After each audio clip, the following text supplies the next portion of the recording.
titles sound obvious, but to a publisher, they're not actually. Bird sense conveys immediately that it's about the way birds sense the world, their sensations. But there's another meaning of the word sense, i.e. significance. What sense does the bird have of the world? And the title conveys both those things beautifully.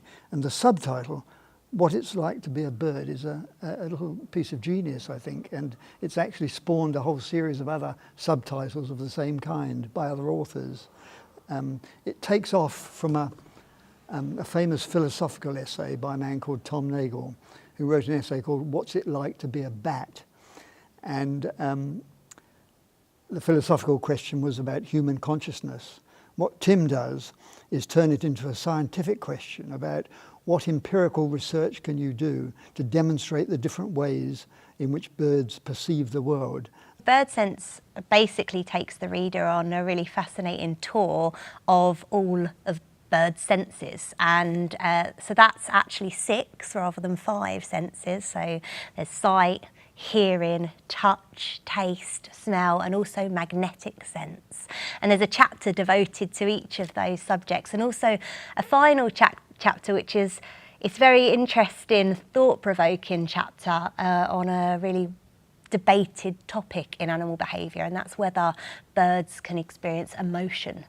What's it like to be a swift, he says, materialising at the tip of a long stream? What's it like to be an emperor penguin diving in the inky blackness of the Antarctic? What's it like to be a dunnock copulating for 1/10 of a second but over 100 times a day? These are all marvellous questions which immediately captivate the interest of the reader. You could call him a popularizer. I mean, what he does is, but he's much more than that. He makes accessible the latest research in various areas of behavioural science, especially to do with ornithology. And bird sense is a sort of supreme example of him taking quite abstruse research into very strange corners of animal life and bird life, and bringing it into the light of day in a beautifully written and very vivid way, I think. And it came about in a rather unusual way. When I was doing my PhD on Skomer Island, on guillemots, I was sitting in the hide very close to a bunch of birds, and being that close you almost feel as though you're part of the colony. And the bird in front of me got up off its egg and started to give a greeting call. And I thought, oh, that's very odd. They normally don't do that unless they're with their partner. And I looked out to see with my binoculars, there were birds milling around everywhere, but there was one bird about 700 metres off, flying into the colony. And this bird's still giving the greeting call, and to my utter amazement, it landed by this bird. And suddenly my whole perception of what it meant to be a guillemot had changed. This bird had clearly recognised its mate out at sea, flying along. There was no calling or anything like that, so goodness knows how it had actually recognised it. And I suddenly thought, there's a lot more going on in a guillemot's brain than we ever give them credit for. One feature of Tim Birkhead's books is that they're not only very well written, but they're always very well illustrated. And unlike many books, the illustrations are not just there for ornamentation, to be pretty. They actually do some work and they contribute to the argument. And he's got a series of very nice line drawings in this book. Here's one of the kiwi. And what I particularly like are the thumbnail sketches at the bottom of the main sketch, which show how some of the sense receptors actually work. Lots of personal stories as well. So one of my favourites is Tim talks about Billy.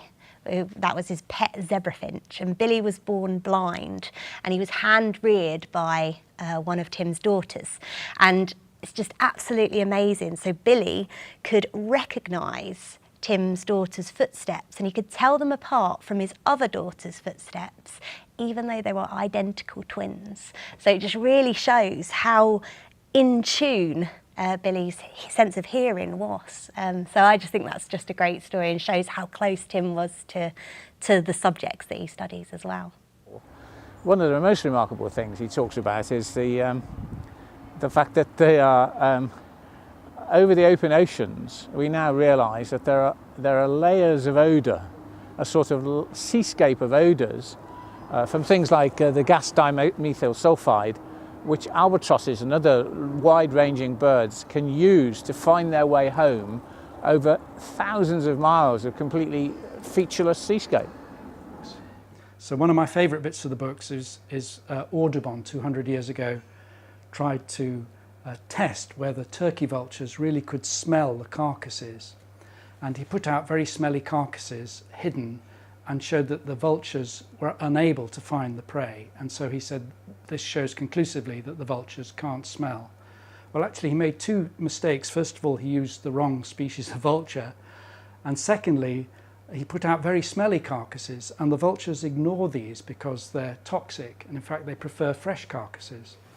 My scientific interest is led almost entirely by personal interest. I've been a bird watcher since I was very small, and I kind of know birds better than any other kind of organisms, and I know guillemots better than any other kind of bird. And I think that personal connection is absolutely vital in terms of being authentic and being able to tell stories that fit with the science to bring the science to life.